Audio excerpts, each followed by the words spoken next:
Thank you all for coming. That was the reason why we eventually added the and surrounding areas once we saw that we had a viable plan.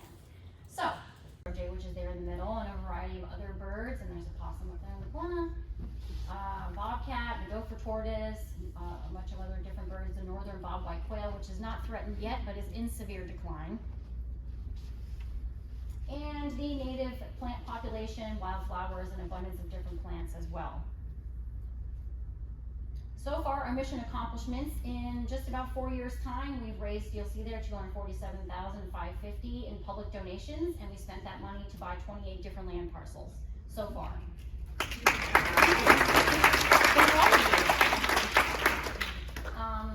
10 more parcels we received by donation, by people who just wanted to donate to the cause and didn't want to own their land anymore free of charge.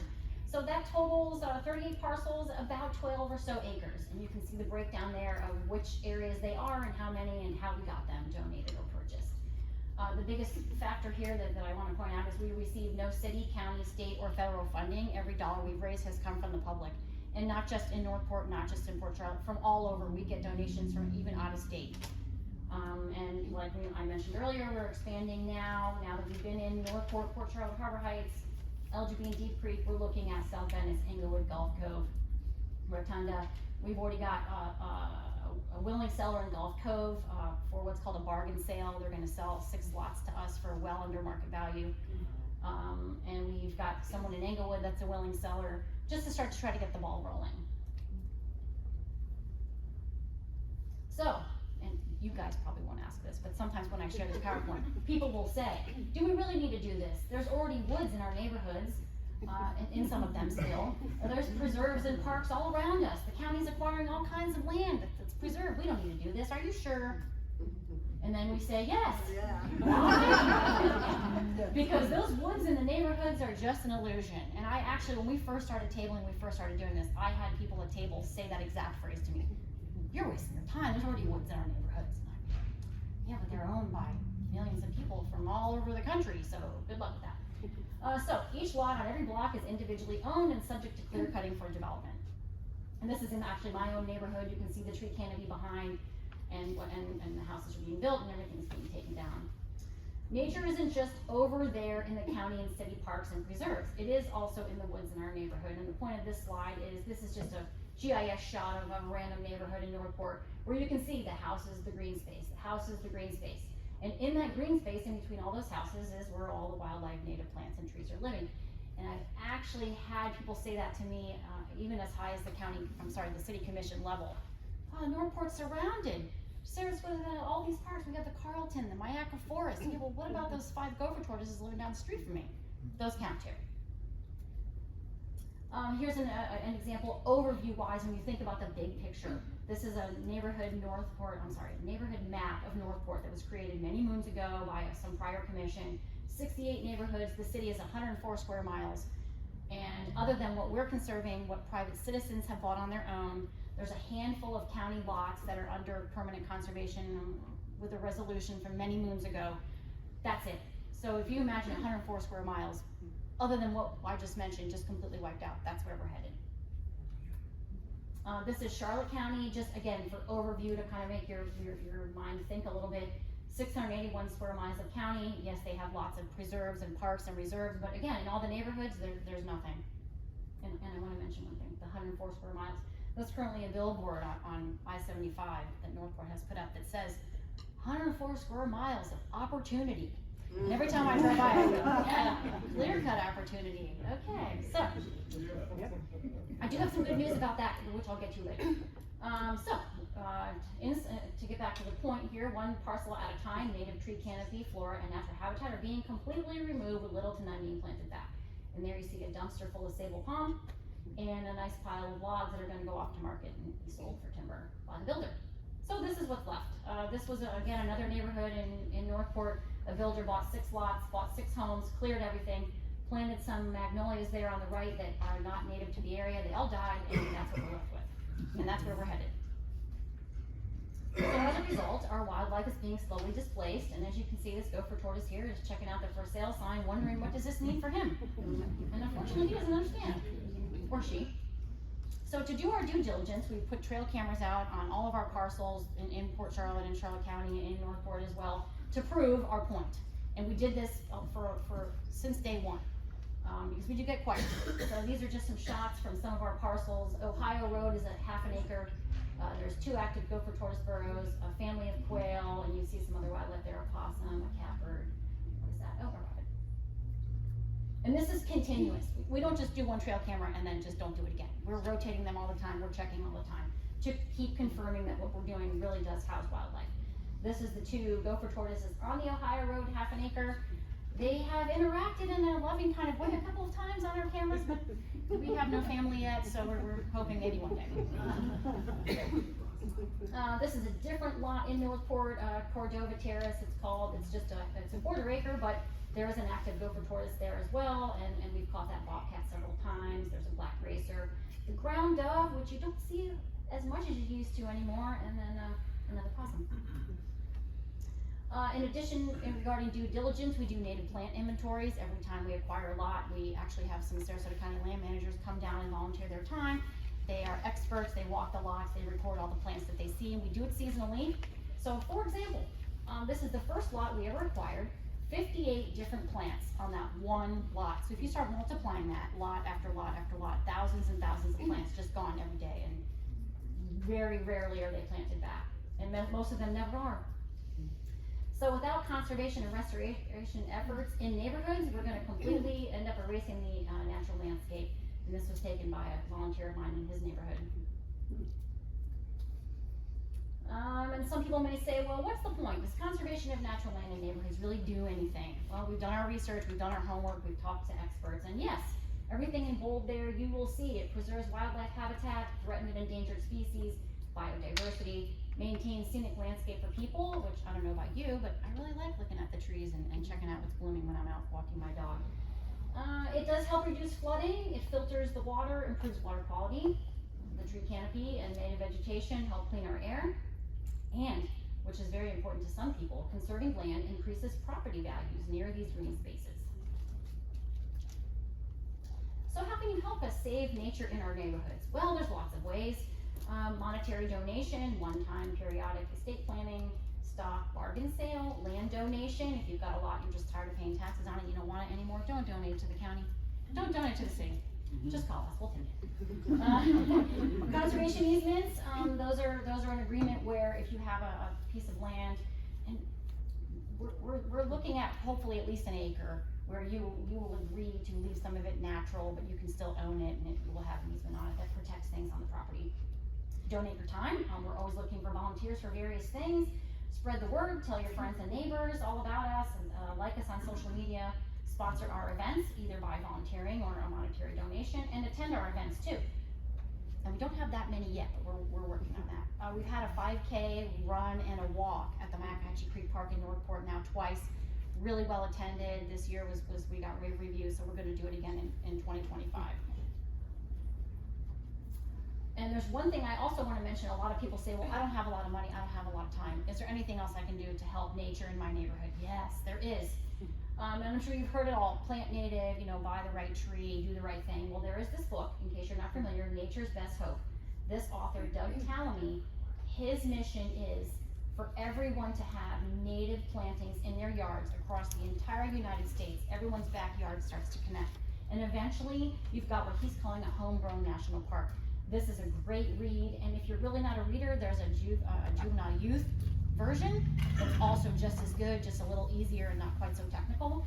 But if you picked up this book and you did anything in this book, whether or not you ever did anything to help our mission exactly, by doing this, you're going to help nature in your neighborhood, and that's really the key and the point of the entire thing that we're trying to do. So, the takeaway, we can coexist. Without neighborhood conservation land, it will be impossible to maintain the biodiversity that we have today that's necessary for the long-term survival of our native flora and fauna that has preceded us for decades and decades. All this was here long before we were. And this quote I have to share, I took the University of Florida Master Naturalist training, and this was in every textbook that we got. In the end, we will conserve only what we love. We will love only what we understand, and we will understand only what we're taught. Education is key to understanding why all of this is necessary, and I know I'm kind of preaching to the choir. But I said anyway. So thank you for your time. That's it in a nutshell. I didn't want to take up too much time. And this is all our contact information, our website, our Facebook, our Instagram has everything. And we do have a newsletter. I have a sign-up sheet at the back if you want to get it.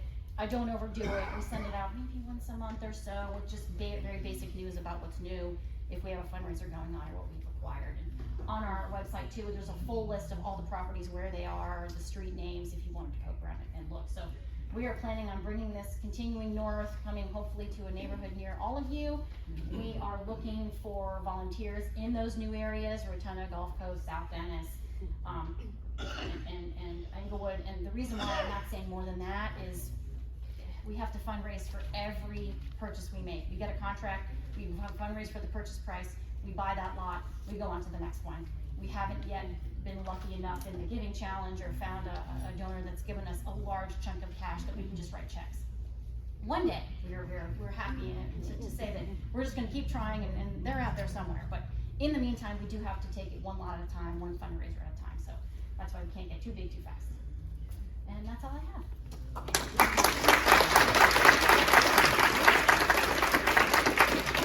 Barbara, if there are any questions? Yes. Yeah, I'm curious how you market that you're looking for donations to buy land. We create a GoFundMe because it's a common and trusted platform where we can put all of the wording and a bunch of photos. And then there's reporters that will do articles for us every time we ask in the Herald Tribune and the Sun. We do social media, we have been on a couple of radio shows, articles in newspaper, we have our newsletter following, and then we have all the social media outlets. We do tabling wherever we can. We just did some in Englewood, for example, and I spoke to the Lemon Bay Garden Club, I spoke to the South Venice Garden Club. So we are trying to get out there. Also, face-to-face is always good, do a little presentation and meet people. And so far, so that's how we're doing it. Although I'm surprised, there are a lot of people that go, oh, I never heard of you. And I'm like,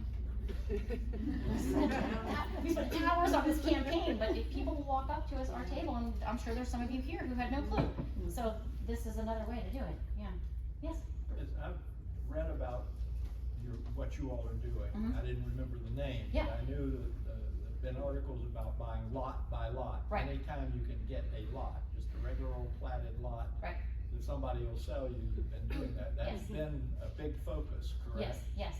And you said something about 10 lots, but have you managed or can you manage to get bigger parcels, or how are you dealing with that? Okay, yeah, this is a good question. I'm glad you said it, because I don't have a slide about it kind of on purpose, but I did want to mention it.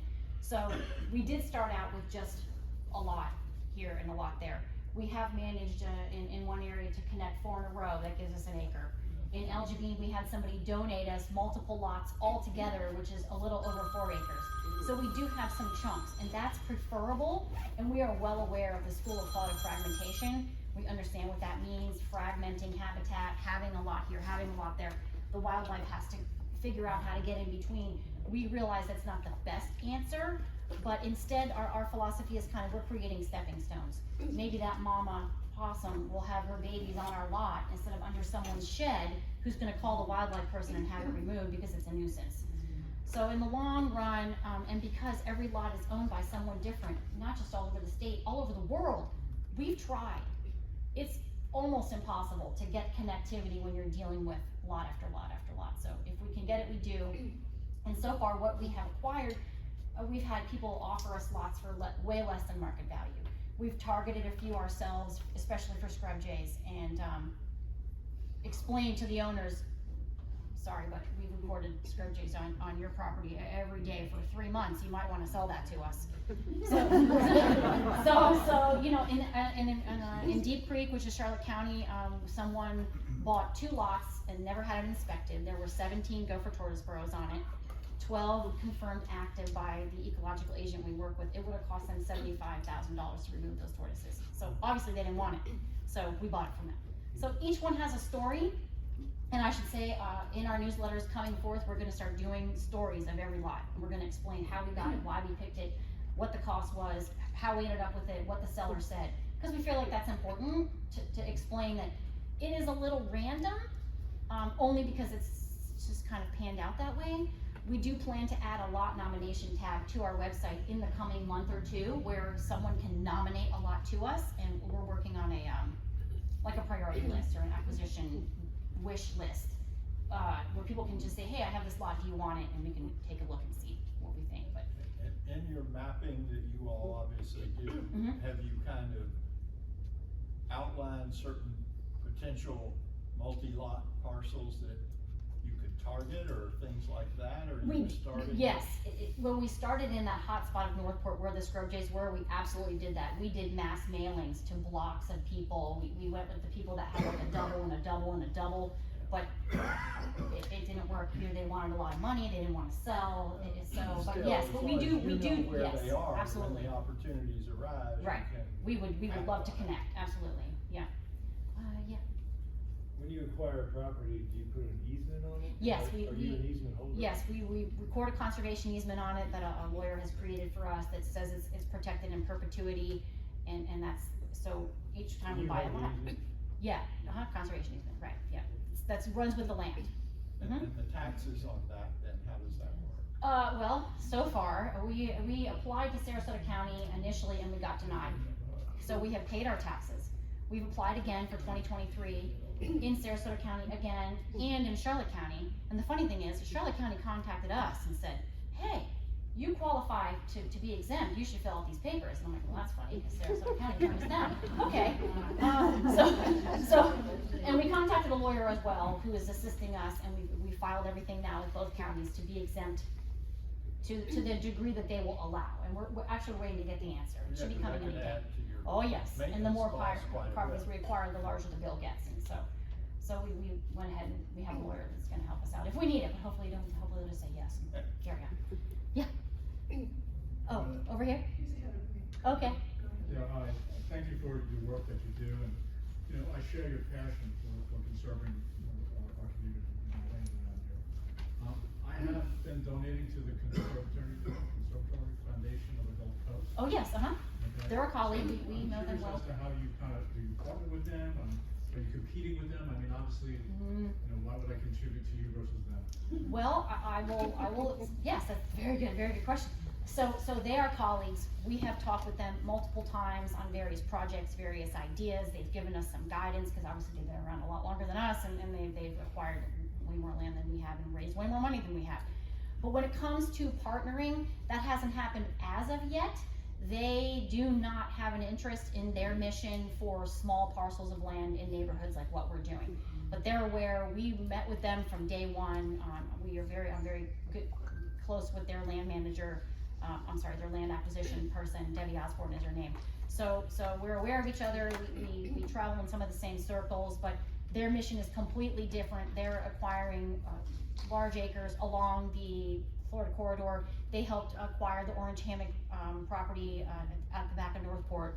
So we call them the big guns in a respectful, very loving way. We really do respect and love what they do. So we're like the small gun and they're the big gun. We're on the same table, but that's it. The South Venice area is kind of unique in the fact that there is, when it was platted out many years ago, there are open use designated areas. Right. And they cannot be built upon. Right. There's also Shamrock Park and Lemon Bay Preserve. And I would be more than ecstatic to see this organization help us purchase the private lands that still exist that are not built on that are adjacent to that parkland. Yes. We have a piece between our house and the next one that's 80 by 100 feet and it has 4 gopher towards. So what you're telling me is the exact kind of thing that we would want to take a look at. Absolutely. It's a smaller parcel. It's sort of left in the neighborhood. It goes along with other things. So we don't have our lot nomination tab yet, so I would tell you, go on there. So in the meantime, if you will email, and I have my card back there, email me the information. We don't have any targets in South Venice yet. We're looking for a place to start. And what we look at first, just to get the ball rolling, are threatened species on a piece of land. And then it goes from there. I don't know price point, I don't know what the price point is we would have a lot of homework to do, but we can talk about it, that's what I'm saying. We're willing to have a conversation with anyone about any piece of land. So don't be shy. If something, you know, you think of something, email us until that lot nomination tab is open. I'm fielding all the emails and it's all good. Yeah, we're here to listen. Yeah, do you have a question too, or you were just, yeah? Yeah, I mean, I guess more of a statement, like, so what is your confidence level when it comes to this? Like, I've been in activism for the environment for about a good 40 years, and, you know, we're told in these meetings one thing, and then time passes, and the can gets kicked down the road. I'll give you an example, you know, Estero Bay in Lee County was named it was the first preserve, and therefore it was to be protected Right. as a preserve, and is now 90% impaired. So, you know, what confidence should we have in this program when every other environmental program we've seen and fought so hard for, Amendment 1 and such like that, kicked down the road? I love this question. This is so good. So, I have an answer that I think is good. First of all, we have yet to have a fundraiser fail. Every lot that we've gone out to buy, we've gotten the money, we've gotten a little more than we needed, sometimes we've gotten a lot more than we needed. So what I feel is really working in our favor is we have public support. People are reaching in their wallets and making these donations to make these acquisitions happen. We're not getting it from anywhere else. So as long as we're all on the same team and we're all in the same boat and we all want the same thing, it's gonna keep happening. And and I should mention, currently, we are not an advocacy group. We have a collaboration with the city of North Port. We work with their Parks and Rec department. We provide nature walks. We work with their brand new natural resources department on hopefully future acquisitions with the city's new tree fund that now has $4 million in it. So we can't be, currently, at least in North Port, we can't go and speak out at a meeting against a project and then go lead a walk on Saturday. So for us right now, it just doesn't work. What the future holds, I don't know. Their natural resources department is new. They're doing beautiful things. We are very happy with what we're starting to see coming out of North Port from a conservation standpoint. But so in comparing some of the things that you mentioned, our political or our state and government actions that we just are not involved in, we're in our own little bubble, I guess I would say. And as long as we continue with our mission, we stick to it, and we all have the same goal, I don't see any issue in the future moving forward. Right, and well, to add to that, that's why we need to have a people's movement, you know, for the environment. Yes, I agree, and that's why we're all here today, which is such a beautiful thing. Can I just say again, I really love this whole, what I'm looking at right here. Organizations such as yourself and the Conservancy, they're 501c3s, which Correct. means they cannot speak politically. That's correct, that's why we don't. That's correct, yeah. And the answer that we give to people is we understand, we hear you, we support your movement, but we have to stick with our mission, and we can't. Now, there are 501c, there are some organizations that do get involved in legislation and that kind of thing, but. Okay. Non-profit. Yes, that's right, C4, right. But we are not one of those. Yeah, so, yeah. So Barbara, how, I guess tagging along with his question, how in perpetuity do you manage to do this? Is it in some kind of trust or? Well, the 501c3 in our articles of organization, that's what it says. We're a in perpetuity landholder of the land. It's a permanent thing. And that's what the conservation easements are for, and that's our mission, and we have to uphold our mission. And if we were to not uphold our mission, well, there would be problems and the whole thing would fall apart. So, yeah. Well, I was That's just the whole thinking, foundation. Right, the fundraising of it going forward to pay for things like the taxes and all that stuff. Right, so in we future hold money on the generations. side, we have a pot of money that we keep for expenses, we do have to carry insurance, that type of thing, so that money that's up there that we mentioned is strictly what we wrote checks to buy land. We do have money that we keep to cover the inevitable bills and future problems, that's it, yes, right. I would love to have a large endowment, if you know anyone, but, you know, yeah. Am I done? Barbara, we do have. Yeah, I don't wanna one take more, up all but the time, I know. I wanted to just mention that the Thousand Friends of Florida has had a series of 4. Oh, yes, I'm familiar, Yeah, they're looking at wildlife corridors. yes. And I'm thinking of what you're doing is kind of on a micro scale, what they're looking at the whole state and Yes. trying to connect Correct. corridors across the state. Yes, So, which is also what Sarasota County's doing, with the properties that they're buying through their environmentally sensitive lands protection yeah, program. but they're not buying some of the properties. No, they're not, I know, I know about that, I'm aware. But, So, yeah, I'm glad you're aware of it, and I would wonder whether in the future, your organization might be in a position to talk about policy the way they are, the connectivity. And I would hope so. We're looking at that. We're considering it. We've had to just be real careful with the relationships that we have, you know, where we started, and who knows what time will tell in the future, because obviously I can say a lot more than I want, because I can't. Just know it's in my mind. Thank you very much. Yes, thank you so much. Thank you.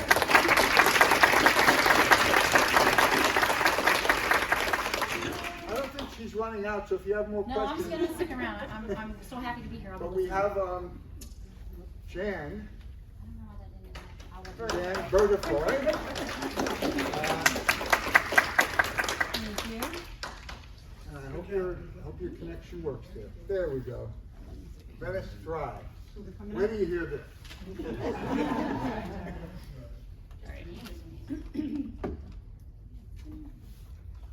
Without messing up the cord. So, thanks so much. I'm delighted to be here. I have to say I'm kind of a fangirl for some of the groups here, so it's great to see everybody, and I am so thrilled at SCAN's concept of bringing us all together to fight some very powerful forces together. So it's really great to be here. I'm one of the founders of Venice Thrives, but there are others here, so I wonder if people could raise their hands if they're one of the original members, just so you can see some of the folks here. So I'm going to start with a little bit of background on Venice and Venice Thrives that's relevant for this discussion. So our city was designed by a renowned urban planner, John Nolan, in 1926. And his design is what gives Venice its charm, its green space, its walkable downtown core. He envisioned wide tree-lined boulevards going down the Gulf of Mexico. Could you turn it Oh. from mine? Or maybe turn it on. Just press that button that's on it. Hold Is it this down. working? No. Now?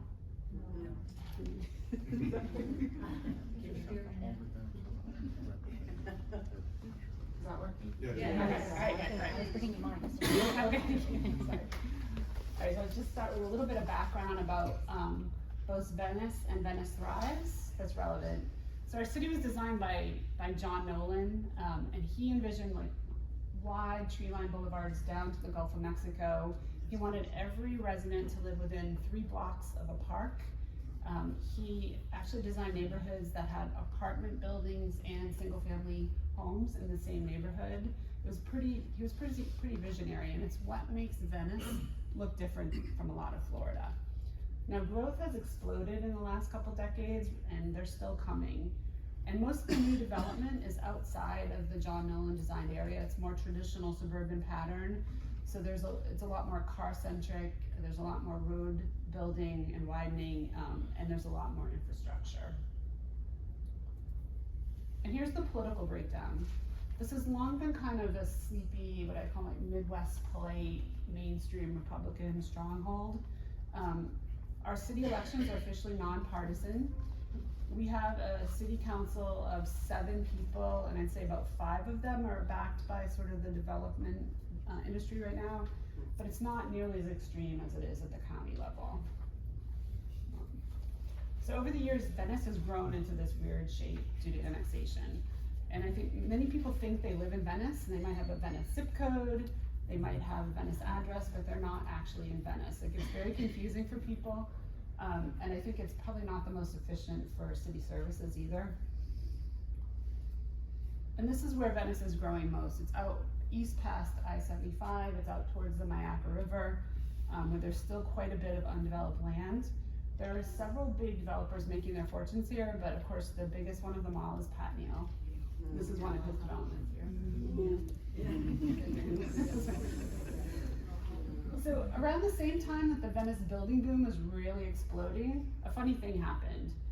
Outside groups started taking a really keen interest in our elections, and any candidate who expressed any kind of interest in slowing down the growth got targeted by really nasty attacks like this.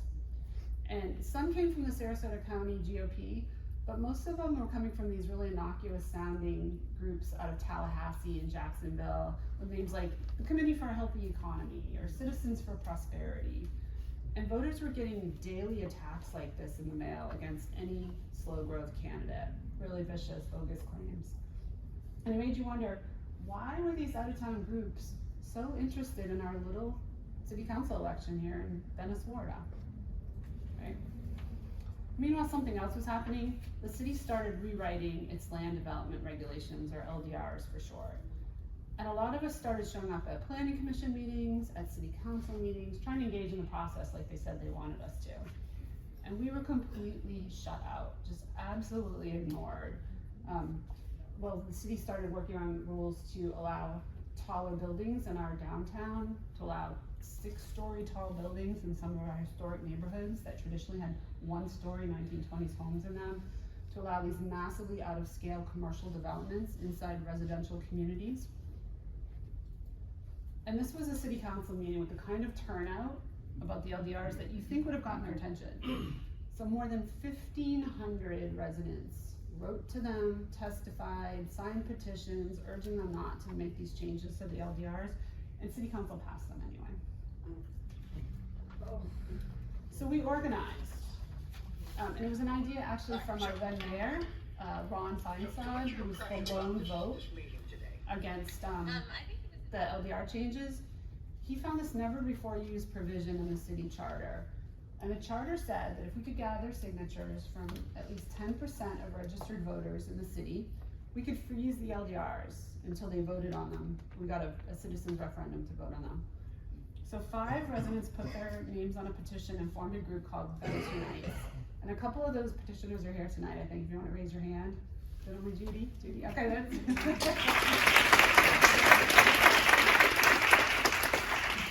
This freaked City Hall out, can't tell you. And it only took a couple of months to gather the signatures. Residents were really passionate about this, really motivated to sign the petition. So city council tried to stop it. They hired lawyers to try to find ways to fight this. The city clerk was instructed not to accept the petitions if the petitioners tried to turn them in. And finally, the most radical solution of all was agreed to by city council. They agreed to sit down and talk to the petitioners and hear their concerns. It was their last option. Right, so the 5 petitioners and their attorney came in with a list of 6 requested changes to the LDRs. And last spring we came to compromise with city council on 4 of them. So we didn't get everything we wanted, but it was a good resolution. So they removed the building height increases. They agreed to limit the size of commercial development inside residential communities. And they agreed to require wildlife and habitat assessments before building got underway. This was for the gopher tortoises, so wherever Barbara is, we did it for the gopher tortoises. And this was the first time that Venice voters had ever made use of the city charter provision to challenge the LDRs. And then last year, the legislature and the governor made sure that Florida citizens could never do this again. So citizen referendums and LDRs are now prohibited under state law. In the meantime, we tapped into this really strong passion and concern among residents about the unsustainable growth and developers, like gaming the system. So the petition group known as Venice Unites was dissolved, and we launched Venice Thrives in its place with a broader mission. And our goal really is to advocate for protecting what makes Venice special. So we are very light on the hierarchy. We're a grassroots group. We're not a 501c3 at this point. Most of our work continues to focus on protecting what makes Venice special. That's like historic preservation. There's the potential for drive-throughs on Venice Island that people are concerned about, water quality issues. And we frame our work in terms of quality of life and protecting property values. And that's something we find really resonates with a broader swath, and maybe people who aren't so concerned about historic preservation or environmental concerns, they are concerned about property values. So it's a good way to talk about what we're doing. And our biggest initiative to date was launching the Clean Campaign Pledge last year for city council candidates. And you may wonder what this has to do with our mission. It's because we realize that protecting Venice starts with electing officials who represent their constituents and not the developers. And until we get the dark money out of these races and the personal attacks out of these races, that's not gonna happen. So it's a really straightforward pledge, and I'll just give you a minute to read it.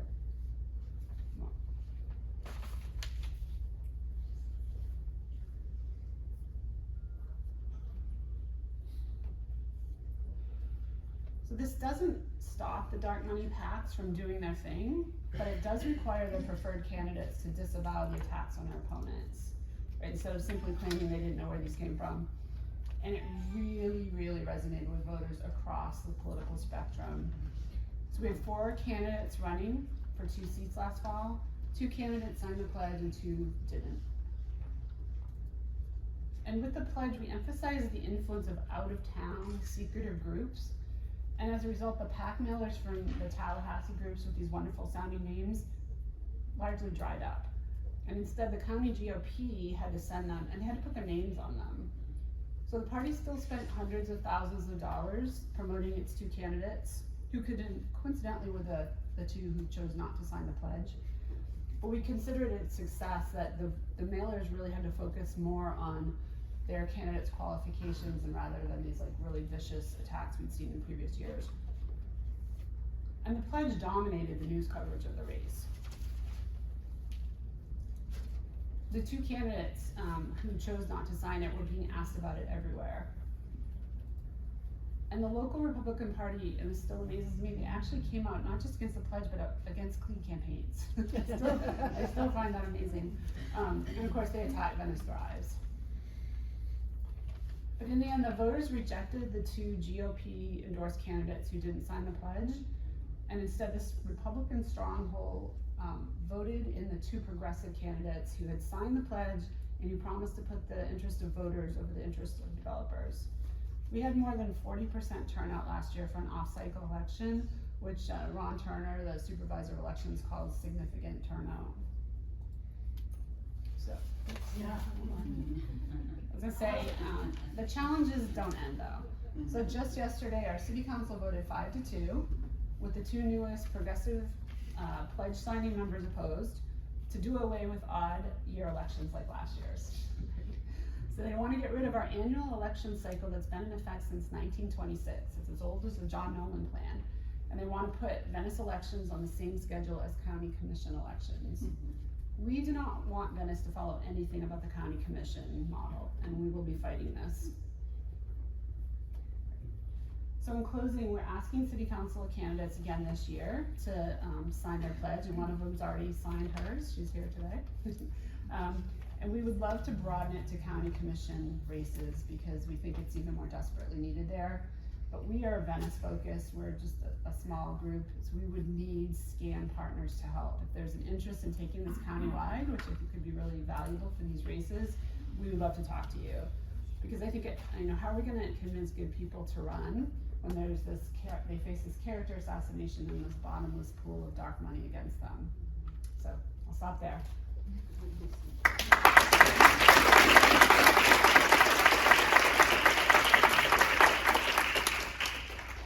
You got a lot in that 15 minutes there. Questions? Any questions? Sure. What would you need to take it countywide? I think we need some groups that work at the county level who have the sort of the infrastructure to really like push this out across the different races there. Think it'll work with one candidate signing up for county commission? It's something where we found that this really took on a life of its own. The media asked this at every candidate forum, like voters were asking at every candidate forum. The League of Women Voters have agreed to make this a standing question in any of the candidate forums and debates that they We can talk when you get to the end of the meeting. Yeah, absolutely. Yeah. Who are the candidates running this year? For city council. So they have until August in Venice to announce, but right now we know that Jim Bolt is running for re-election, and Pat Willett, who's standing here, sitting here, she is also running for the other open So who's seat. running against Jim Bolt? Nobody yet that I know of. So who's running against Helen Moore or whoever's running? That would be Pat. me. That would be me. Right here in front of you. Right here. No, I don't know you. Okay, So, thank you. yes, so this is Pat, so, but we have a few more months for people to put their name in the ring. Just Yeah. a quick question, to the person that's running for Helen's spot, are you gonna sign a clean? I already did. You already did. I just have to give it to you. Yeah. Thank you. Oh, and is Mitzi Fiedler running the better? She's back there if you wanna ask her. Nancy, are you running? Nancy, are you running? I've been asked by a number of people, I don't know whether I will or not. However, I do wanna make a qualification. While we appreciate the other two candidates did, pledge also to run a clean campaign. And actually Ron said no and signed a petition. So we all agreed to run for a clean campaign, and nobody really signed anything. No, that's bad. Yeah, so just to clarify that, we asked people to sign on to the pledge, and we got their, confirmation by email, and it became a thing where they didn't like physically sign it, so this year we were asking them to physically sign it, but they did sign on formally and respond to us in email, whereas you chose not to, so. Well, yes and no. No. Let's just move on. Yeah.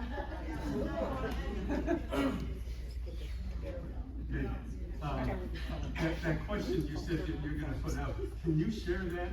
Because many of us have other networks, so if you can share that question that should be asked, if that could come out in the newsletter or the email list, I'd be happy to put that question out there to my various networks. The pledge, you mean? Yeah, Absolutely, I can. Yeah, if you can put that out send it there, to I'll you, share it. email it, Yeah. everything, yeah. Except if they do agree, what happens if they just sign it and then they don't follow through? Well, we don't have police power, but we can certainly call that out in the media, and the media, I think, will be asking this as well. It's an after the fact, right? Yeah. So it's better to know how they voted in the past, right? That's also important, yeah, if they have the Yeah. track record, you So should be looking at that as well. You don't say what they're gonna do, you go by what they do Yeah. do. But I think the point for to address the dark money is that if they start getting vicious mailers against an opponent and they've signed the pledge, we will ask them to repudiate those mailers, whether they came from them directly or not. And that's sort of I think one of the values of the Clean Campaign Pledge, is that they have to say, I disavow this attack on my opponent because I'm keeping the race focused on the issues. And that's what we want. We want to raise focus on the issues and not character assassination. So I think it has a lot of value with that. Yes, Marie? Right now in Venice, the Park City Council voting is nonpartisan. Yes. If we move to the even election cycles, will parties be listed for the city council members? I don't think that's automatic. I don't think so. I think I have to change that. But that's a good question. And Joan, your question? Jan, can you just comment on the membership of Venice Thrives and what political persuasion they are from? How diverse Venice Thrives? So we have never taken a poll. We don't ask. We are completely nonpartisan. But I don't know if a couple of those people who raised their hand that they were founding members want to say what party they're from or not. Republican. So we have a I'm a Republican. registered Republican. Yeah. Yeah. So we have. So the people who, like, we do have a number of Republicans who helped found Venice Thrives, but we don't, it's not a question we ask people. So. All right. Thank you very much. Yeah, thank you.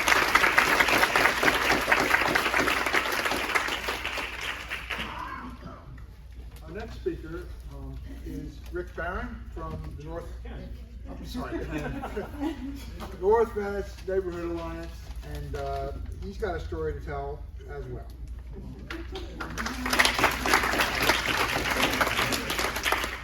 All right, let's get everything and hope that this cable works in my machine, or I am not gonna have a good day. So these ladies set the bar very high for me. So hopefully I can come close.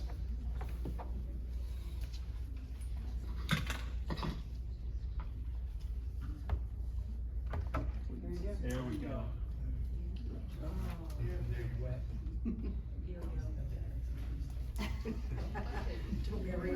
Do you need some aluminum foil? Perhaps. I'm Ken Barron. I'm here representing the North Venice Neighborhood Alliance. I'd like to thank the Sarasota Citizen Action Network for inviting us, and we would like to tell you a little bit about what's happening up in North Venice. Okay, so the North Venice Neighborhood Alliance, here we go.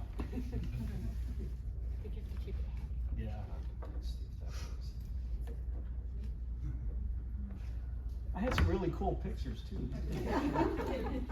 They'll come back.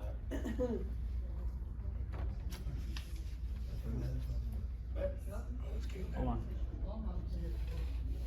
There we go, let's try that. There we go. It never fails. It never fails. Do you want someone to hold it? Yeah, you want someone to hold it? Let's see if this does it. Okay. So our mission is to ensure responsible development and the preservation of open space within and surrounding our residential communities. Okay, so the history of the North Venice Neighborhood Alliance, we originally started off as, and I have to look at my computer for this, when we started in February 2022 as the No Milano Commercial Development Ad Hoc Committee. It's not this end, it's this end right here. I think we just pull it off a little bit. Is it just losing sync? There you go. Oh, Yeah, there you go. try that. Okay. You got it? Do you wanna put it, do you have it on a stick? You wanna use I don't have it on a stick, that's the problem, it's on. Let's put this We in. can put it on a stick. There you go, you got it. You got it? Put it on. Let's wedge this in here. Do it. Okay. Okay, so we started in February 22 as No Milano Commercial Development Ad Hoc Committee. And the reason we started was because a local developer wanted to come in and he announced to all of us that he was building a 70,000 square foot shopping center right smack dab in the middle of a residential community, less than a mile from the Myakka River. You keep playing with that, I'll keep talking. Yeah. Okay. So after a couple of months, we renamed it the North Venice Neighborhood Alliance. It was easier to pronounce and it flowed a little bit better. And then we incorporated it as a Florida not-for-profit in July 2022, and then a 501c4 with the IRS, which meant we could get involved in political aspects of it. Now, the North Venice Neighborhood Alliance is a working volunteer board. We currently have 5 members, 3 of which are in the room right now, and we have, and 2 of us are the original members, and we have 1 ex-member in the audience as well. So, and we comprise most of the working aspect of the North Venice Neighborhood Alliance. So this is what started it all off right here. When this developer came in and said that he wanted to put this Publix in, it really got us going, and this is the reason why. So I'll give you a little bit of background. I've lived in this state for 30 years, okay? I have seen the state get decimated. So my wife and I did our homework before we bought here, okay? And this is the developer's promotional material. And if you, as a matter of fact, I want to go back. I think I missed a slide. I did. Okay, I want to talk to this slide for a little bit. So our area of responsibility, so to speak, of the North Venice Neighborhood Alliance is everything east of I-75, north of Border Road, out to the Myakka River. Laurel Road bisects our area of responsibility. The Venetian Golf and River Club is north of Laurel Road, and beneath it is the Milano PUD. And the Milano PUD is made up of 4 neighborhoods: Fiore, Cielo, Aria, and Milano. And Aria and Milano are bisected by the Jacaranda extension. I'm not sure if you can see that red star right there. Okay, so the red star defines exactly where the developer wants to put his shopping center.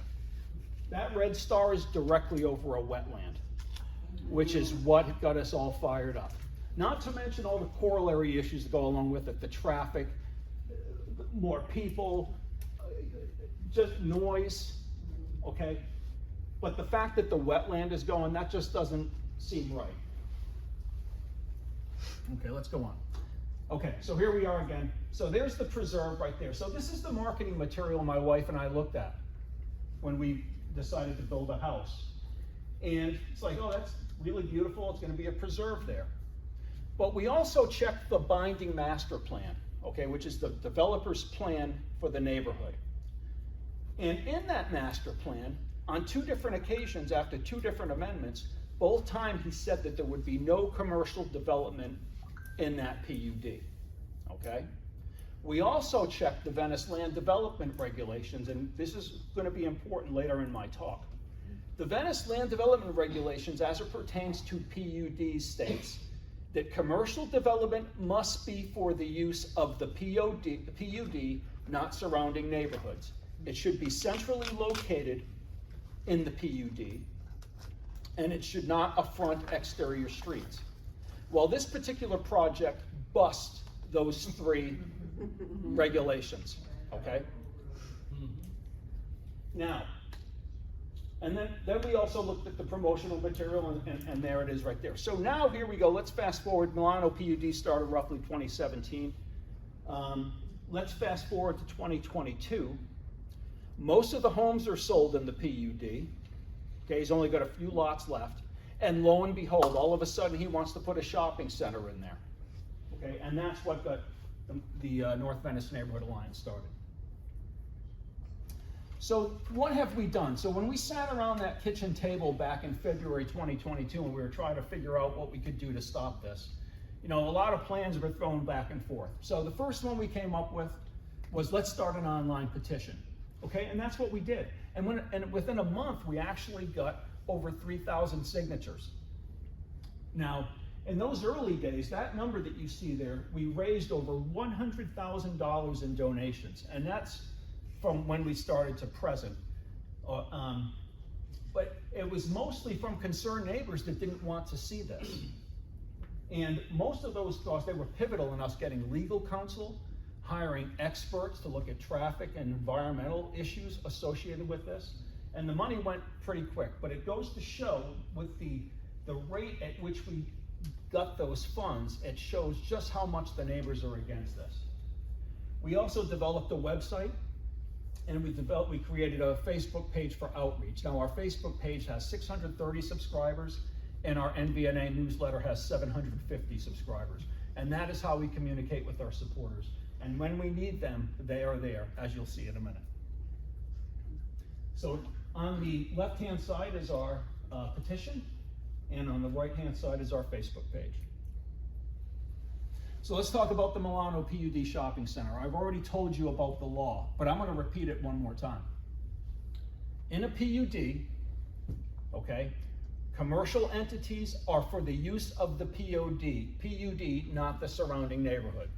Okay, they must be centrally located and not affront main streets or exterior streets. Now, the land development regulations in this city have changed. And if the developer were to use the current land development regulations, he would not be able to build this shopping center. So he elected to use the old LDRs. And that's the language in the old LDRs. Okay? So we took that information and we're like, well, this is clearly against the law. This is a slam dunk. We'll just go and we'll argue it before the Planning Commission and the City Council. So we did that before the Planning Commission, and we actually won at the Planning Commission in a 4-3 vote. So it's like, yeah, cool, we got this, right? Wrong. All right, we went to the City Council, okay? The developers up there in front of them saying how this is going to serve 6,000 rooftops, and we're all scratching our head and say, hold on a second. I thought the law says that it's for the use of the PUD. The Milano PUD has 1,200 rooftops, so where is the 6,000 rooftops coming from? No, okay? This is not, and then he tries to backpedal and say, well, you know, it's for the PUD, but if other people want to use it, then that's okay. All right, and the City Council bought it, and we lost. Okay, so we believed so much in what we were fighting for. We went to our supporters. We said, hey, look, we want to file a writ of certiorari, and we want to appeal the City Council's decision. And our supporters came through. And I can't remember the exact number, but I want to say we raised $40,000 in what, a couple weeks, Rick? Less. Okay, $40,000 in just a couple of weeks. And we filed our writ in August of 2023. Now, we knew that this was going to be a process. It's about a 6 to 12 month process. And where we are in it right now, all the legal documents have made it to the 12th Circuit Court, but now they're trying to make a decision if they want to hear oral arguments. We anticipate it hopefully being settled in a couple of months. However,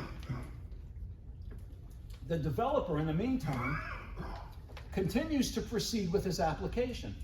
Now, there's three parts to an application, right? The first one was the zoning change. Well, we have a writ of certiorari against that, so that's still up in the air. The second part was the preliminary plat. That was approved, that was almost rubber stamped by the city council.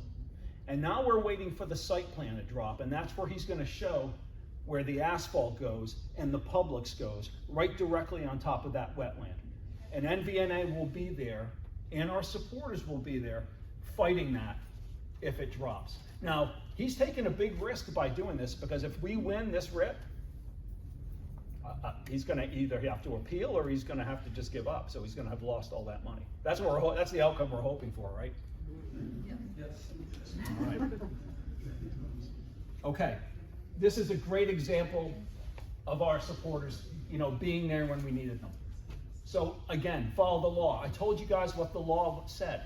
This project was clearly against the law. We wanted the city council to take note of that. We wanted the planning commission to take note of that, okay? So we had these t-shirts made that said, follow the law, and we showed up en masse at city council. We had so many supporters there, they actually had to have a back room opened up where they live streamed it, so everybody could see it, okay? And every time we've asked our supporters to come out, they've been there, so kudos to them. So we've been involved in some other stuff behind the scenes, okay? It hasn't just been the Milano PUD shopping center. This is one of the ones that we're most proud of. So I mentioned that we have a new set of land development regulations where if they were in place, Neil would not be able to build this thing, right? Well, when it comes to amending a PUD, okay, if it's a minor change, like putting a bush over here or a concrete sidewalk over there, that's okay, you know, that's no problem. But if you're making a major change to include taking away open space, okay, or putting a commercial entity in there, okay, he has to amend the PUD. And in order to amend the PUD, he has to have unified control, which is one of the battles that we most recently fought with them. Now, what that means is, if he owns all of the lots, he's got unified control. If he sold it to homeowners, he no longer has unified control. And when this debate was going on, originally they were gonna have 100%, so every homeowner had to sign on in order for that PUD to be amended. And the city council balked at that, oh, we can't do 100%. So they instructed Roger Clark, the planning director, to go and find out what some alternates could be. So they went to other municipalities and they looked, and it seems to me like 51% is the magic number. But NVNA went before the city council and told them, we want 75%. Oh, and by the way, we need some checks and balances here. The developer doesn't have a vote. And if you own more than 2 properties, or you own, you know, more than 1 property, you get 1 vote. Yes? If I may, like, this is all great and dandy, but like, I just always go back to this, like, who's gonna continue to buy here? Who's gonna continue to put up with this stuff if the water quality is like decimated, you know? Well, I agree with you. If I were the one making the decisions, which I'm not, you know, we wouldn't be having this discussion right now. So anyway, we're lobbying for that unified control piece, and that's what we put forward. The city council they're gonna hire a legal expert to take a look at it and they'll decide. But the bottom line is this is a victory for us because the homeowners are gonna have a voice if a PUD gets amended going forward. Okay, again, we collaborated with Venice Thrives, okay, on the election. And we got 2 excellent candidates in, responsible development candidates. And it was well worth the effort that we put forward to get them in. I'm not gonna say anything more about the election. We leveraged our contacts in the media, the print, radio, and TV to get our message out to everybody. Not only in the city of Venice, but county-wide. And we've had offers of support from all over the city and beyond with what we're trying to do. As a matter of fact, we've had representatives from other neighborhoods contact us on how to kind of set up their fight with the developers that are trying to screw them. The most recent thing that we did is on the bottom row. We challenged the Vistera density change. Our developer friend wanted to add 25% more density, which equates to 317 residences in the Vistera PUD, okay? And it's already a disaster out there. Imagine adding 317 more places to live, and imagine what traffic's gonna be like. It's gonna be a madhouse. But we were able to get the city council to reject that application. Okay? The Border Road Storage Building, okay? This is an example of how we can work together, okay, where it's a win-win for everybody. So Border Road Storage, right next to that is Aria. Okay, Aria's $1 million homes. What we were facing on that 5-acre plot of land, if we didn't go with the Border Road Storage idea, it would have been low-income housing. That is just not a compatible fit for the neighborhood. So we got together with the Aria people, we talked it all over, we actually came to an agreement. It's like, okay, we can be on board with this. This is certainly the lesser of two evils, but we want some input. We want to be able to kind of massage the terms a little bit, if you will. So we got the mayor on board, and all three parties came together, and the developer is actually working with the community to give something that's aesthetically pleasing. They're going to adjust their business hours so they're not having to listen to trucks and horns in the middle of the night, and adjust lighting and this, that, and the other thing. So that's an example of how we can work together. The last one, I put that Cielo sales brochure up there. That's the neighborhood that is most affected by this development of that shopping center, okay? When does the Venice City Council hold their meetings? 9 o'clock on Tuesday mornings, right? Well, Cielo's a working class neighborhood, okay? Those people work, they're young families, right? They have to work. So guess who can't attend the meetings? Right. So what we've been doing in the past is we would have a speaker by proxy go up there. So if somebody in Cielo wanted me to speak on their behalf, they just send an email to the city clerk and it would happen just like that. Well, now they're trying to squash that, okay, to make their lives a little bit easier so they don't have to listen to the whiners, as they refer to us, okay? And so now you have to give them 5 days notice. They're looking at changing it so you have to have a power of attorney and all this other stuff. So we've sent a rather venom dripping letter to the city attorney and the city council about that point. Well, aren't there meetings on, tape? Like, don't they record them? Yeah, but you can't speak on tape. That's the issue. So they can't hear their constituents. Right. And that's the issue. So it's a good way for them to skirt away from public comment. That is precisely correct. Okay. This is our ad. NVNA took out a 1/4-page ad endorsing our responsible development candidates. And I really love this because this is symbolic of Venice. Maybe we should put this picture up on the walls of the city council instead of their phrase, let's all be friendly together or whatever. Okay? So you have this beautiful woodlands with the bird. Rick knows the name of it, I don't know. It's kind of a heron, I think. Blue heron. Is it a blue heron? All right. Okay. A blue heron, right? And then if you turn your head, you blink your eyes, boom, it's clear cut. Okay? And so I think that was a great graphic. Okay. So at some point, this is all going to come to a conclusion, as far as the shopping center thing. But you know what? We've done a lot in the city in a very short amount of time. And we want to keep the momentum going. So what's the plan for the future? The big one is unite. We want to unite all the PUDs. These developers are constantly targeting the PUDs. Okay, and if we have one voice, it's more apt to be listened to than just a few people up there, the same people up there complaining about the same things. So we're trying to spread our wings a little bit, get more PUDs on board with us. This is a big one. We need to monitor city and county government for zoning changes. These developers are constantly assaulting the land development regulations in the comprehensive plan, okay, for their own use. Okay, they don't give a whit about us. Okay, it's for them. But the changes they want to make will affect our quality of life, and that's why we need to stay engaged and continue to watch that. Again, we also need to watch for future developments, and whether that's monitoring big land sales, in the city and the county levels. I am scared to death about what could possibly happen on the south side of Border Road, where all those large 1-acre, multi-acre lots are.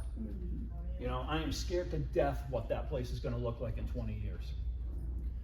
And finally, We want to expand our board of directors, okay? We like to get some additional skill sets. You know, we have some business persons on our board of directors. We have an attorney on our board of directors, and then we have me. Well, I don't bring much to the fight, okay?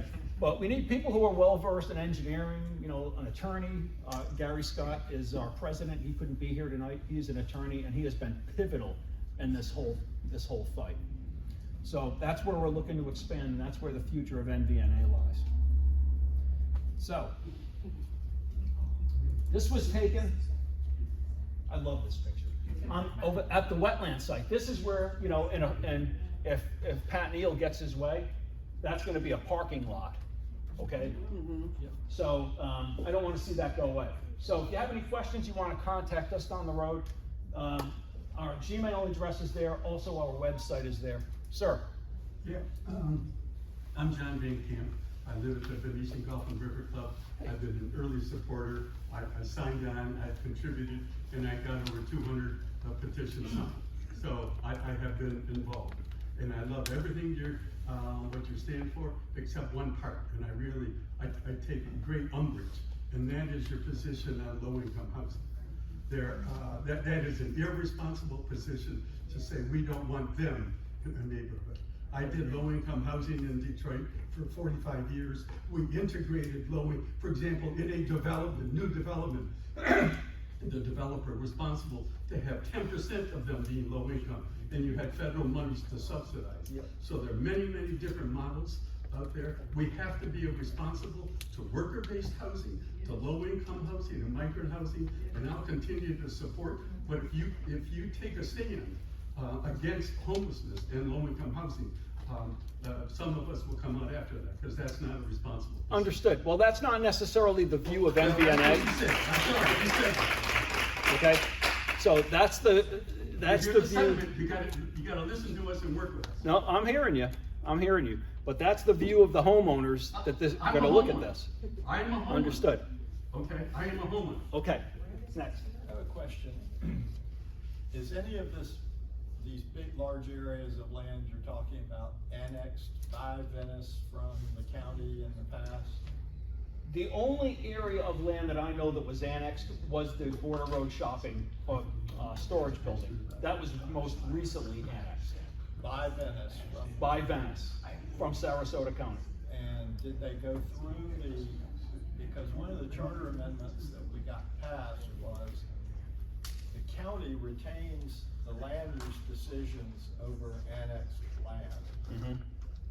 And so because North Port and Venice were annexing huge amounts, thousands of acres, which took it out of the county, which totally screwed up the county's comprehensive plan.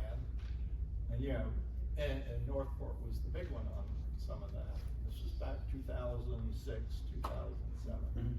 So the county put forth a charter amendment which was passed.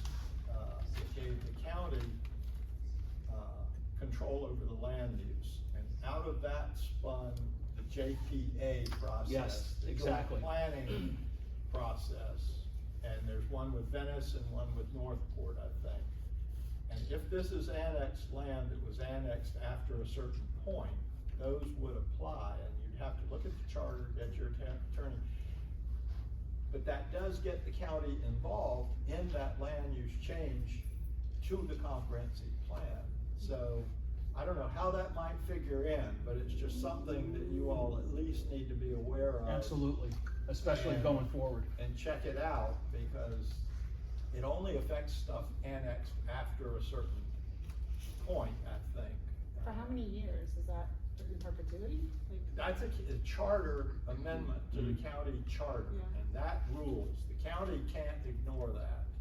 Just like it takes a supermajority vote of the county commission to increase intensity or density in the comp plan through comp plan amendments.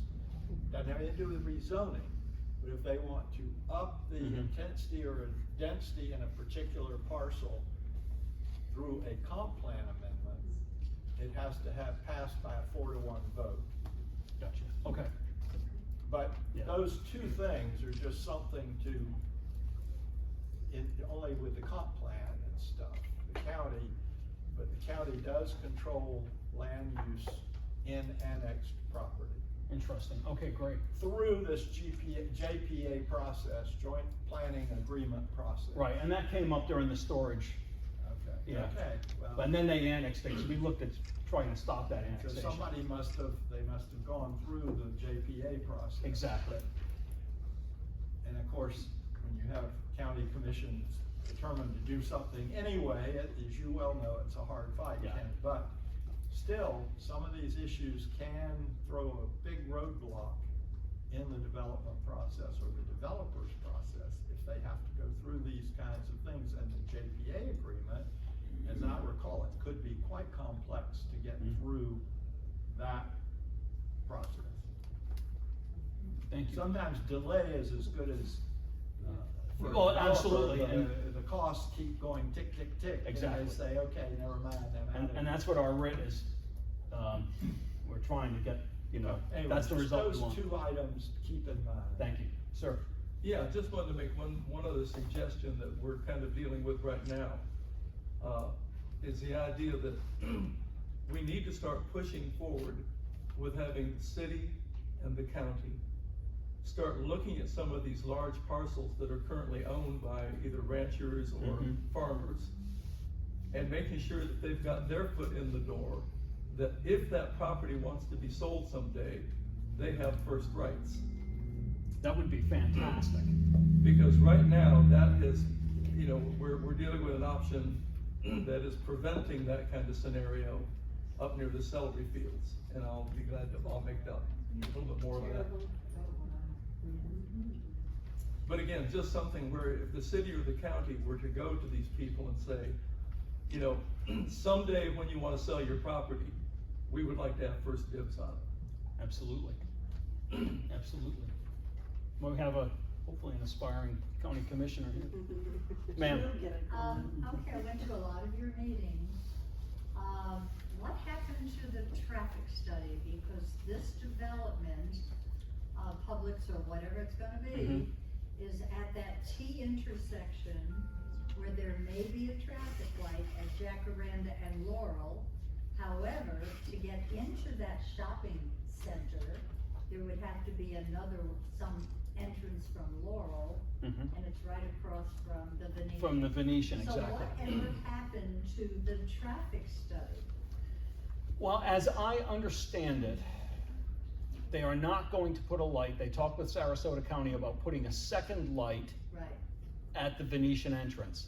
That is not going to happen. So they're only, because they can't have stoplights, within, I can't remember, like 400 yards or something. So although they did it, there's one over by the hospital on Pine Brook, and that is 2/10 of a mile away between Laurel Road and Pine Brook. And down to Jacaranda Circle, it's another 2.5 miles. And over to 41 from the one in Pine Brook, that's another 2.5, 3 miles. Right. So every 3 miles, there is a Publix. That is correct. And we don't really need it, right? We don't need it in our neck of the woods. But as far as the traffic study, they're not putting a light. They have this debacle where it's gonna be 7 lanes right in front of the Venetian entrance, which is just a disaster waiting to happen. It really is.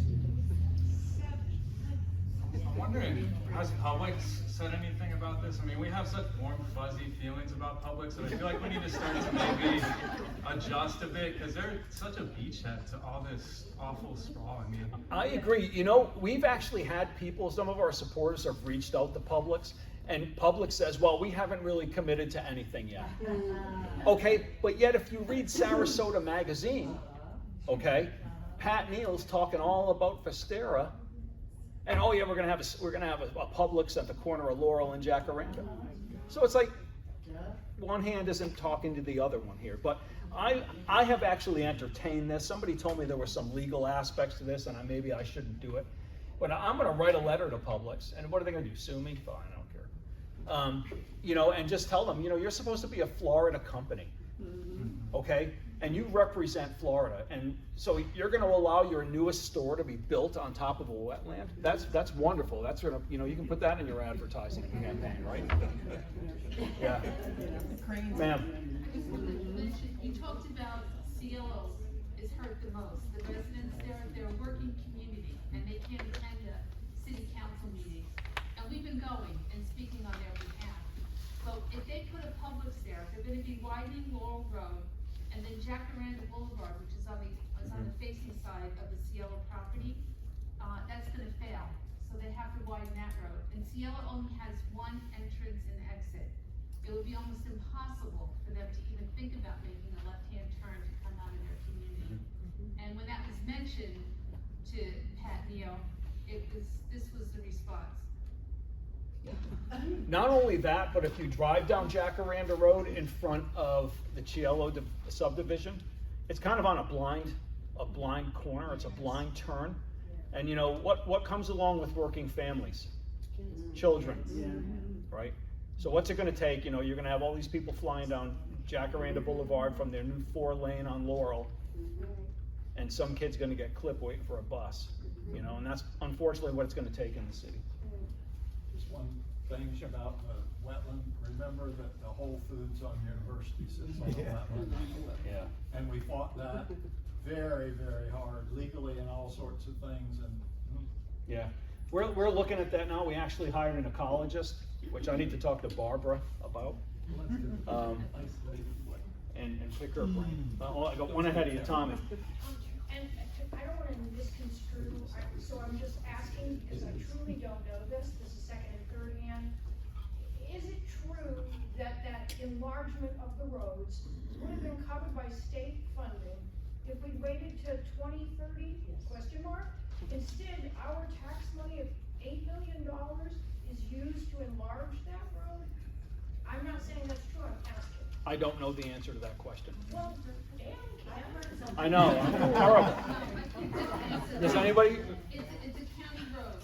Laurel Road's a county road, and the county had earmarked money and put it in their plans to widen it in 2030. Thank you. But the developer wants it widened now. So, as county said, we're not doing it. It's not in our plan right now. So the city said, all right, we'll pay for half of it, and Hatfield went to the state to get the other half of the funding to pay to widen the county road. So we're paying for it. And it's over $50 million right now. That's lovely. I think it's going to cost at least $15 million. How much? That was the last step. Sir. Yeah, my name is Tom Meehan, and I live in Chestnut Creek. Sir, I'm gonna ask these people to stop talking because I can't hear you. You can't hear me? No, I can't. My name is Tom Meehan, I live in Chestnut Creek, and we were flooded during Hurricane Ian. The reason is that we're the headwater for Hatchet Creek. Okay, that's the only way that we're responsible for something like 22 ponds, and we're the headwater. And what happened, of course, was Hatchet Creek was inadequate to take off the stormwater. Despite all that, if you drive past your Winn-Dixie, you're gonna see where they've clear cut everything right down to Hatchet Creek Road. They're putting in a 216 unit apartment there. Beyond that, the other parcel, they're putting 300 individual homes. And there's something else going on even beyond that. So my question is, who are these people in the county doing the stormwater studies? Let me tell you something. I have been looking at stormwater stuff on that corner for the last several months. And it's just a web. It's a tangled web. I can't even begin to figure it out. So essentially what happens is the developer submits all of this data. And I don't think there's any checks and balances. I don't think the city looks at this stuff. I don't They think couldn't the have, county looks at it. they just couldn't have. And I mean, okay, so they're gonna develop there, 260 unit apartment. It's a lot of hardscape, a lot of cars. But our contention is, what are they doing to Hatchet Creek?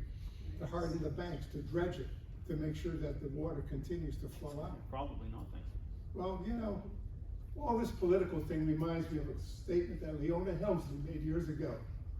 The rules are only for the little people. The little people. They're not for the And that seems to be the attitude of the Yes. county commission. Agree.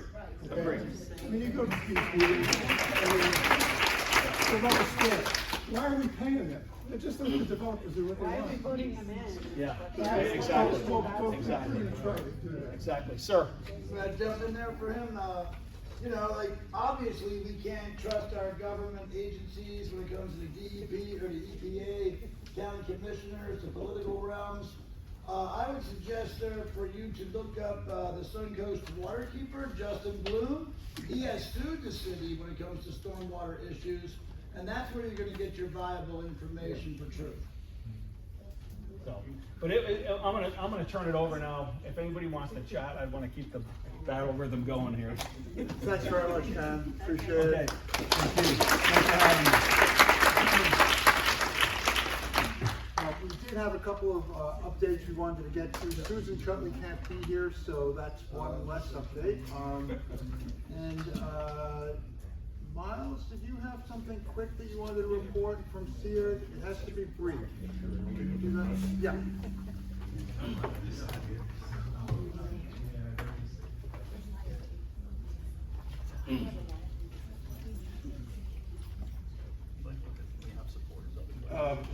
No, I think you can hear me in the back, can't you? Yes. Great. So Milt and I are working with this group called SEERD.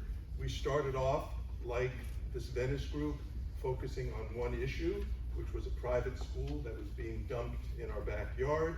A very intensive use of land without the proper infrastructure, without the roadways. It's partly wetland, and it basically sailed through the planning commission, rubber stamped by the county commission, and we've been fighting it ever since. They received a special exception from the county, which is very carefully scripted in terms of what you can and can't do. But no sooner did they receive the special exception to locate 1,300 students and staff and new buildings and whatnot on the site, they brought in 54 modular classrooms. Now, people like Milt and I, who are professional planners or were professional planners, are trained not to look at modular classrooms as something that's negative. You know, affordable housing is a problem in this country and worldwide. They serve a purpose, whether it's for temporary classrooms or living spaces for people. During hurricanes and natural disasters, they become, you know, quick living situations for people. So we don't look at them as negative, but quite frankly, this isn't what the special exception permitted. This does not fit into the neighborhood. We live in the Bee Ridge neighborhood, east of the interstate, with, you know, I guess you call them $1 million houses, although they're not worth it. They're really not. And it didn't really reflect the intent of the planning commission or the county commission. They expected a proper school with brick and mortar, and that's what was sold. And a special magistrate basically a few weeks ago found that it was a bait and switch on the part of the school. They really never intended to build brick and mortar. They were going to use these portable classrooms. Now, I understand that with private schools in this county and maybe the whole state, it's just not economically feasible to build brick and mortar. Even with the state's very generous tuition voucher program, which is like, what, $8,500 per student, the economics of private education just don't allow you to build brick and mortar the way public schools are built. So I guess they're dependent on these. But anyhow, it was a bait and switch. They brought 54 trailers onto the site. They've been sitting there since August illegally. We protested. We tipped off county code enforcement. Code enforcement was great. They came out, they cited them, they dragged them in front of a special magistrate, they levied a fine, and they put a lien on their property. But that's just a temporary victory. It made us really happy.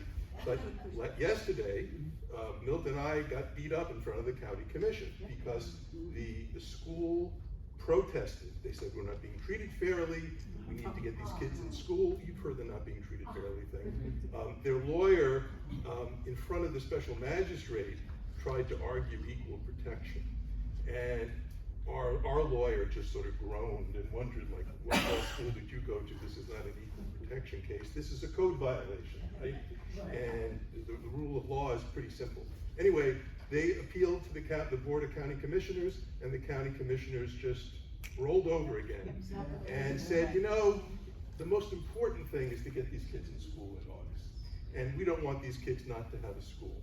And so now we're going to have temporary structures lashed together that are not safe during hurricane season, that are temporary, instead of a permanent school structure for these kids. We'll see how long that lasts. We are appealing the original special exception to the 12th Circuit, as others are doing. It takes forever. We completed the initial appeal process back in December.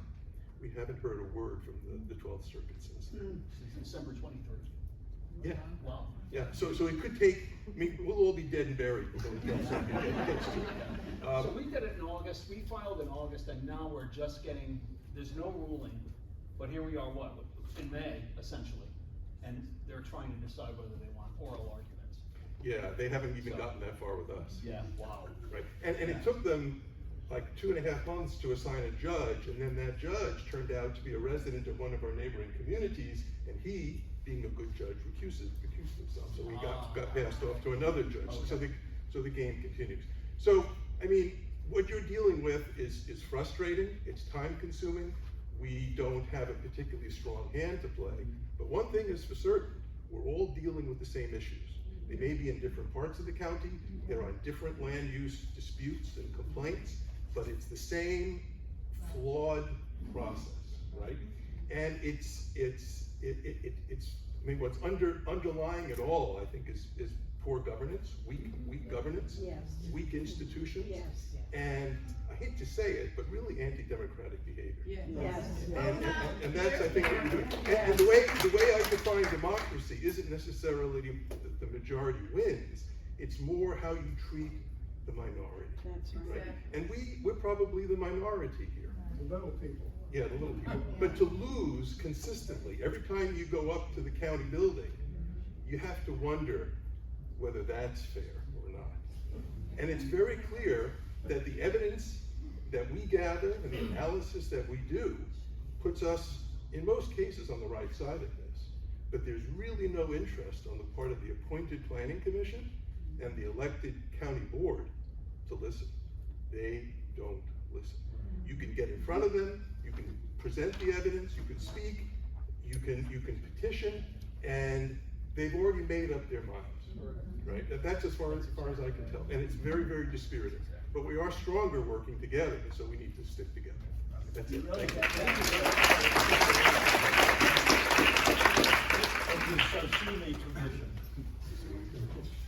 Mike, did you have an update?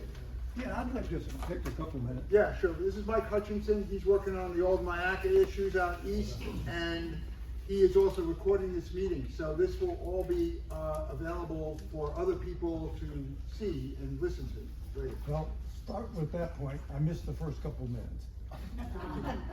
All right, so two things. One is I'm a member of the board of Keep the Country, which is northeast corner of Sarasota.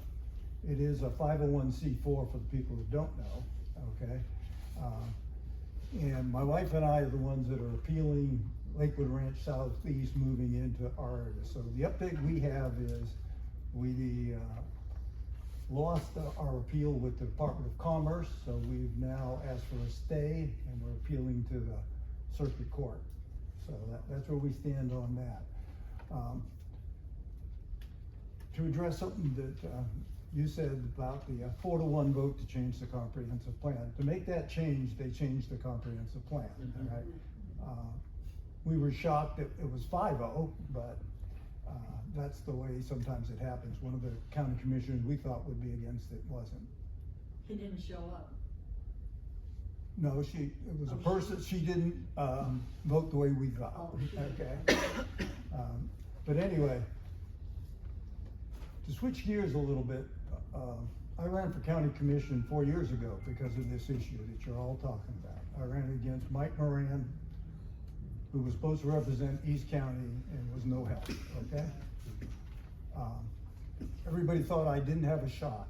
I lost by 384 votes. Okay? So my message is it can be done, all right?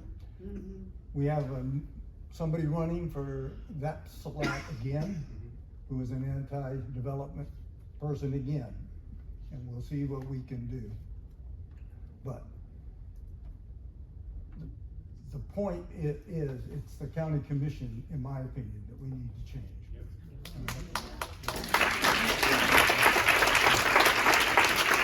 So the big news is most people don't know who's in the developers camp and who's not, and that's what we have to really work on, all right?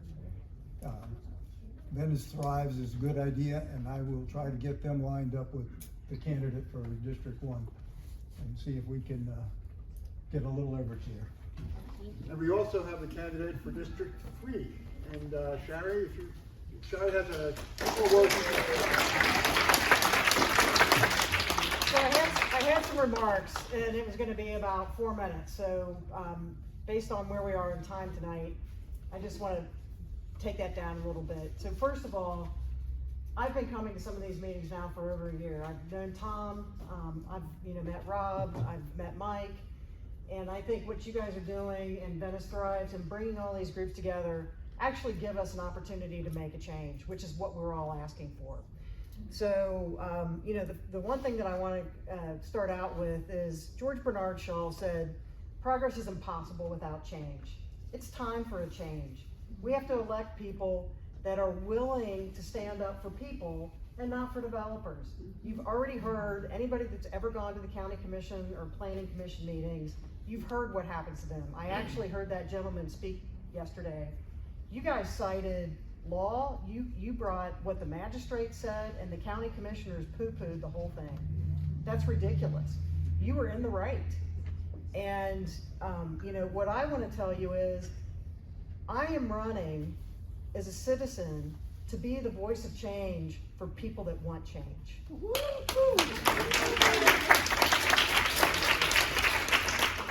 I've never run for public office before.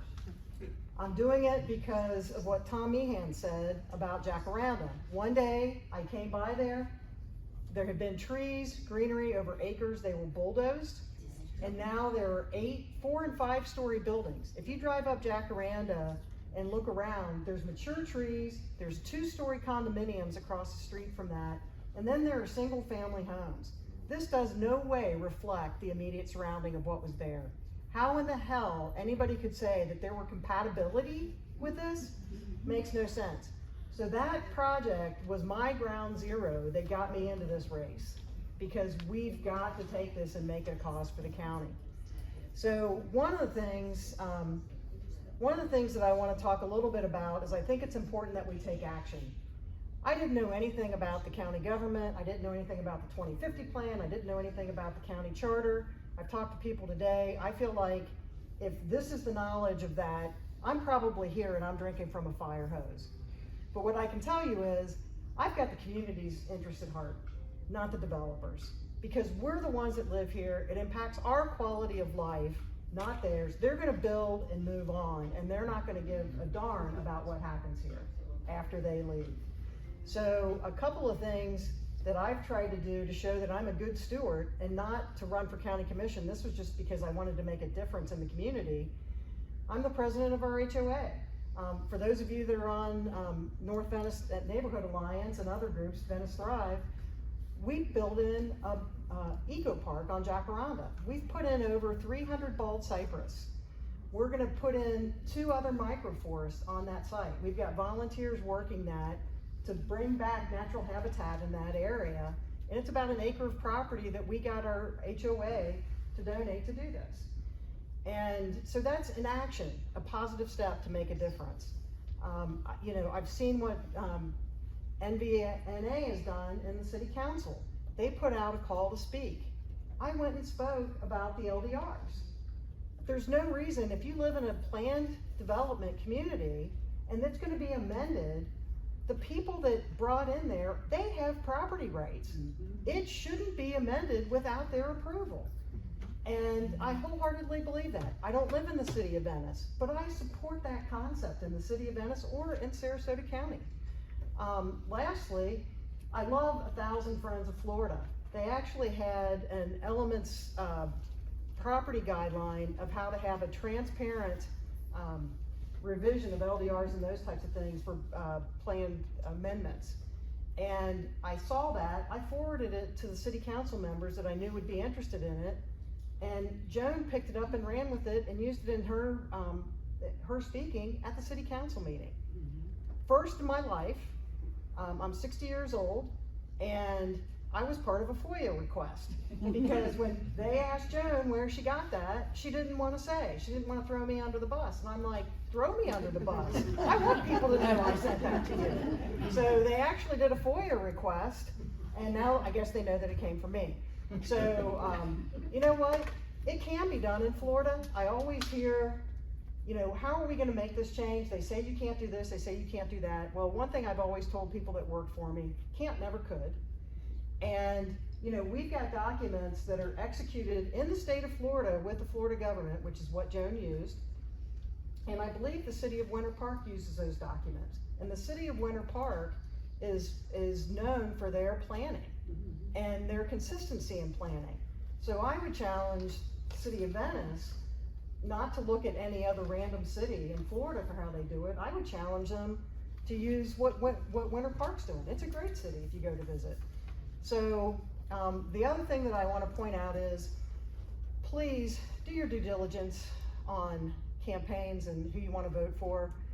I'm asking folks to go to the Sarasota Supervisor of Election website and take a look at who's donating to whom.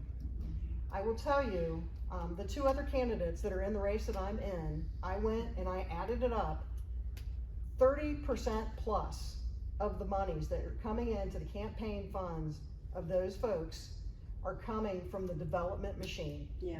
They're coming from attorneys, they're coming from developers, they're coming from builders.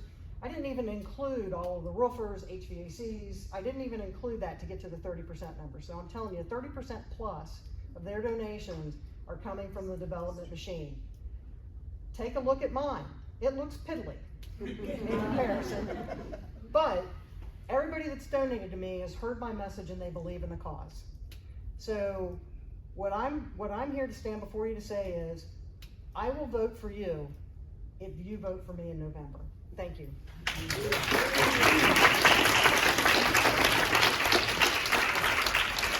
Thanks, Janet. We have a group policy that we will hear from any candidate for county commission, but that's it. We're not dealing with the other people, the other political people. But if you are a candidate for county commission, we will allot you time, just as we did with Charity.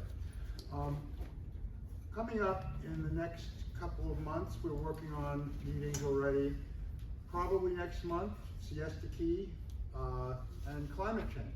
And climate change, we have a speaker that is dynamite. If she can make it, and I hope she can, either in person or via Zoom, you'll have a very powerful proponent of why climate change is real.